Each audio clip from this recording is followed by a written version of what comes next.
ผมก็บ่ร่ำไม่รวยหรอกครับแต่ว่าผมมีอิสระภาพในตัวของผมเองผมบ่ได้เฮ็ดงานประจำก้อยใส่ม่วงแม่นก้อยใส่ม่วงพอแซ่บๆก้อยให้คือกันกับก้อยกระป๋อมมื้อคุอย่างเนาะตำนะตำใส่ข่านะ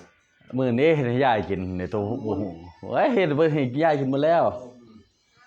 เฮ็ดให้กินคุอย่างล่ะแต่ก้อยไก่ทั้งก้อยมื้อก้อยไก่แซ่บขนาดสบายผมนี่แหละบารมีผม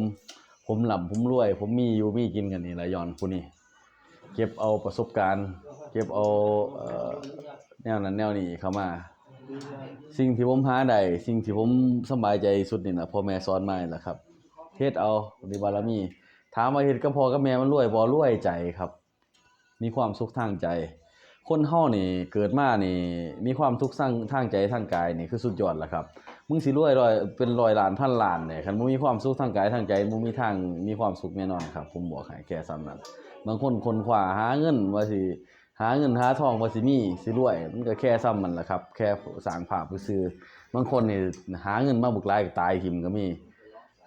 ชีวิตที่มันมีความสุขอยู่กับการใช้ชีวิต